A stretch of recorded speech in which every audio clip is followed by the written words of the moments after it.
What's up, Graham? It's Guys here. So the other day, something interesting happened. All of a sudden, out of nowhere, my video about how to build wealth in your teens started getting recommended by the almighty YouTube algorithm, and that got me thinking. I posted that video almost 2 years ago, and there deserves to be a follow-up to that for everyone who's no longer a teenager, but who still wants to grow their wealth between now and the time they're 30. Because the way I see it, your 20s are really a once-in-a-lifetime opportunity to set yourself up financially for the rest of your life with very little risk and very little downside.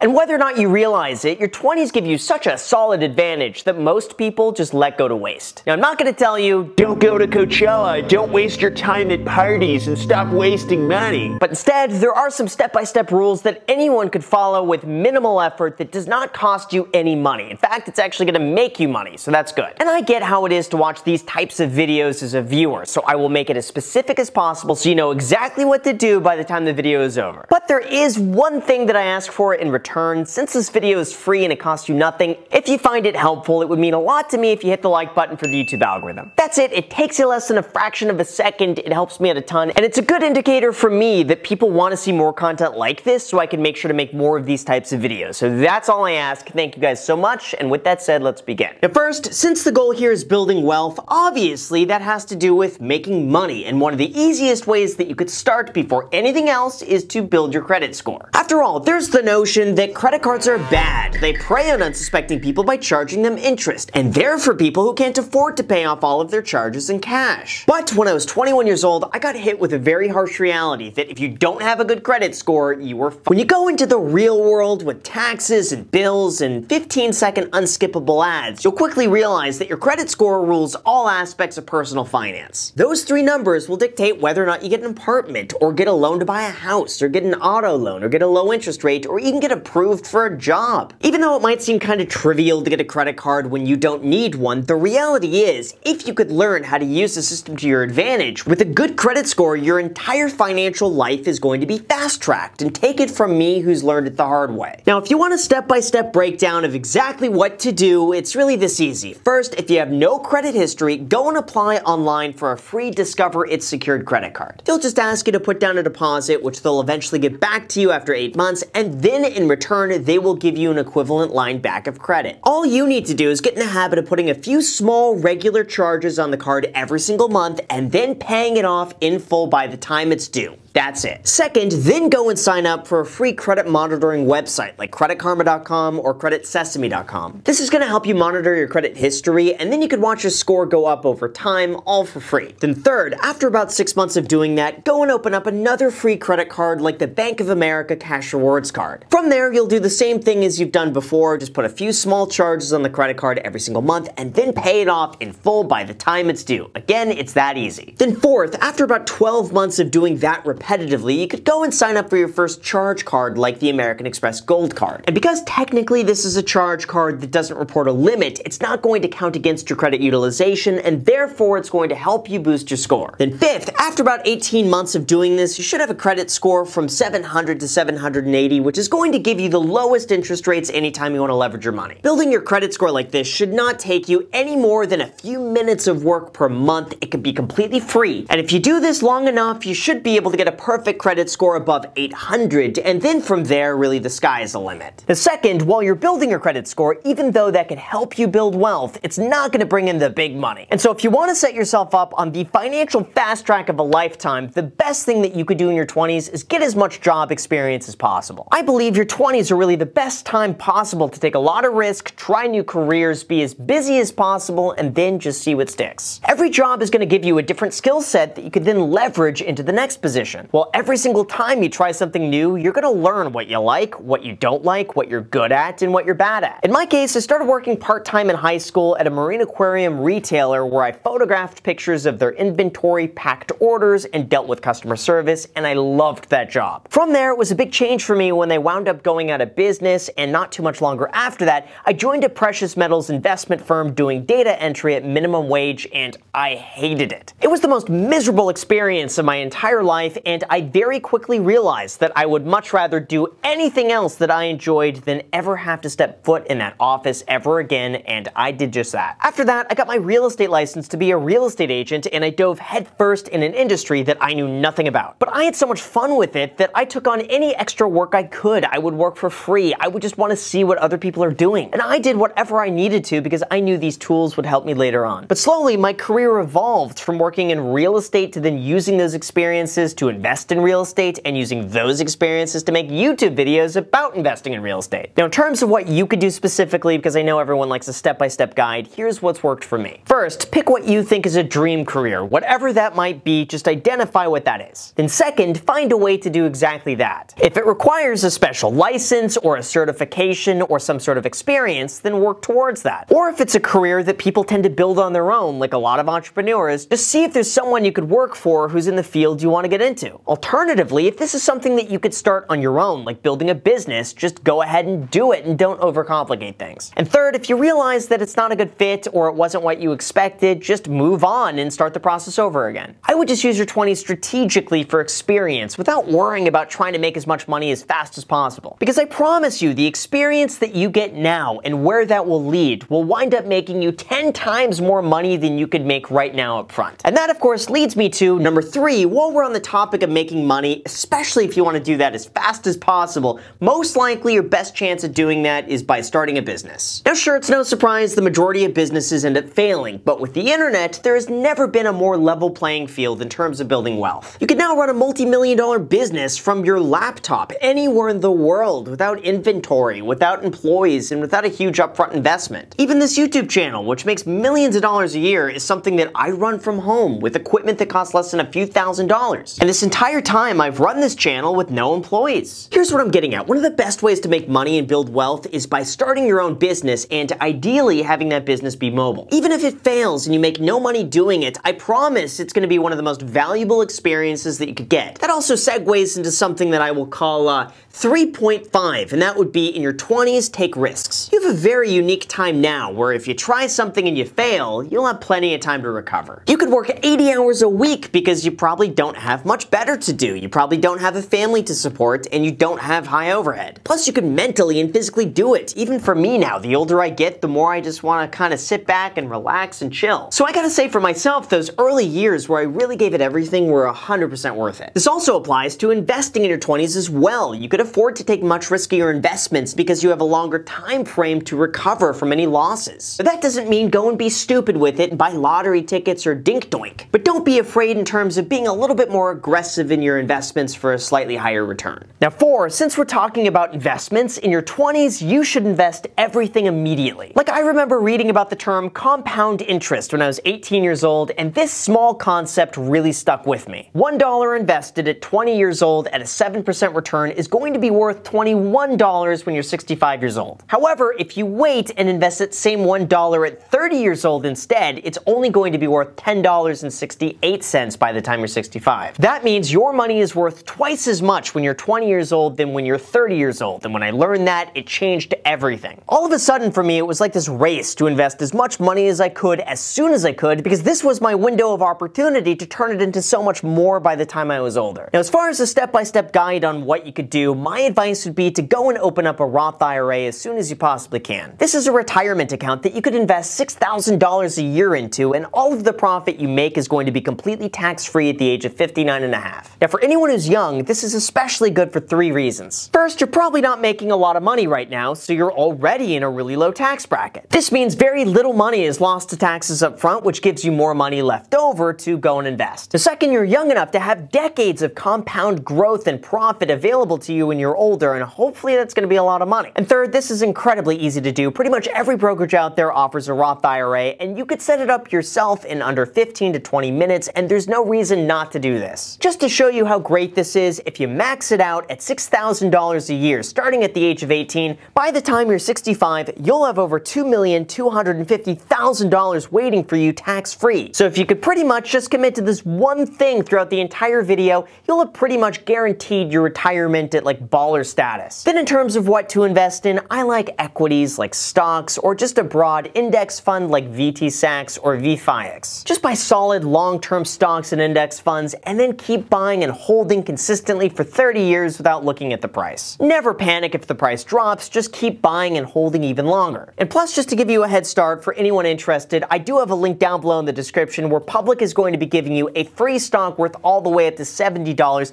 just for signing up. So if you want to do that, the link is down below in the description. You may as well. It's pretty much like free money. Second, if you have a good credit score, you have good income, and you know you're going to be living in the same area for the next 5 to 10 years, you could also look into investing in real estate through house hacking. Find something in your area that you could live in that also produces rental income, like a duplex or a triplex or a basement that you could rent out. That's going to allow you to invest in real estate, build equity, make some passive income, and then when the time is right, you could move out, rent out your previous place, and just repeat the process over again. That's how I was able to build up a portfolio of 8 properties across Southern California and Las Vegas in my 20s. And in my opinion, this is one of the safest ways to invest your money in real estate and build your wealth long term. Next, fifth, after expanding on those last few points, if you start gaining more experience and start making more money, continue to live like you're broke throughout the rest of your 20s. I've said this before, but your 20s are really a free pass to live like you're broke because no one expects you to have anything anyway. Like, you could live with your parents, you could live with roommates, you could drive an old car, you could be super cheap, you could live in a less desirable part of town, and no one bats an eye. Try doing the same thing in your 40s and 50s, and people lose their minds when you're still living at home and eating TV dinners. But now, when you're young, you should embrace it because no one cares, and use this to your advantage until it starts getting a little weird. But at the same time, I get it. Sometimes it's nice to start spending a little bit more money and enjoying things. There's nothing wrong with enjoying some of the finer things in life as long as you do your best along the way to avoid lifestyle inflation. For example, this is what happens when you're making $40,000 a year, you save a little money on the side, no complaints, but then you start making $60,000 a year. So you reward yourself with a slightly nicer apartment, maybe a newer car, you start eating out a little bit more, nothing huge. But then once you start making $90,000 a year, all of a sudden your place is not as nice as it once was. So maybe you upgrade to something on a higher floor and maybe a nicer, newer car. But then a year later, you're making $150,000, and all of a sudden your place is a little meh when you compare it to all of your other friends who make $150,000. So then you get a slightly bigger house and a slightly faster car and you start spending a little bit more money. But a funny thing happens in those situations. Oftentimes, people will wind up saving the exact same amount of money when they were making $150,000 as they were when they were making $40,000, despite them making 4 times more.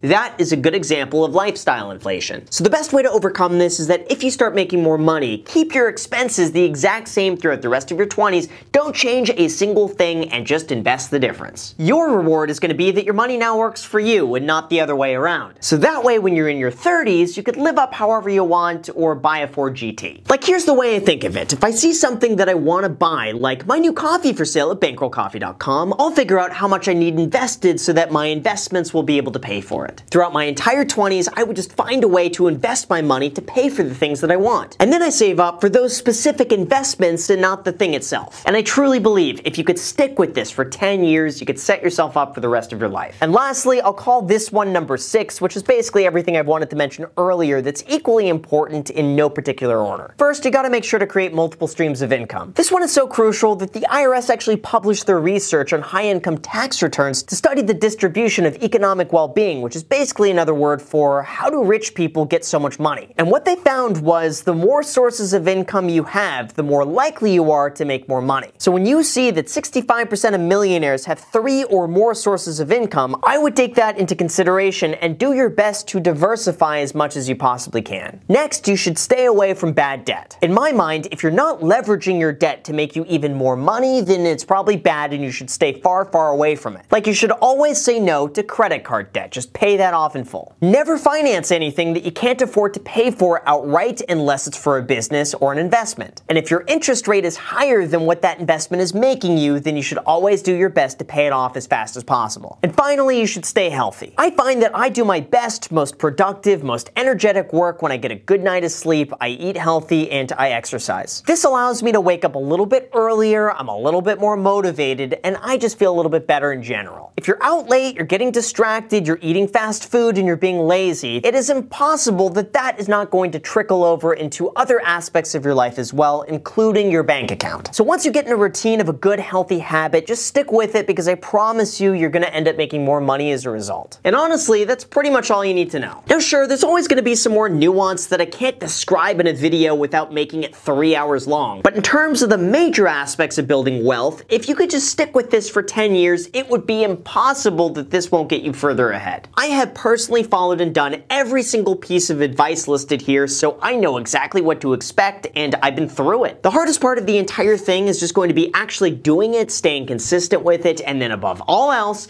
smashing the like button for the YouTube algorithm and subscribing. Because I post 3 videos a week, all on personal finance, investing, and building wealth, and subscribing is totally free and it's really good for your wallet. Just give it a shot because all the cool kids are doing it. You may as well. So thank you guys so much. I really appreciate it. And don't forget to also feel free to add me on Instagram. I post there pretty much daily, so if you want to be a part of it there, feel free to add me there. As on my second channel, The Graham Stephan Show, I post there every single day. I'm not posting here, so if you want to see a brand new video from me every single day, make sure to add yourself to that. Thank you guys so much for watching, and until next time.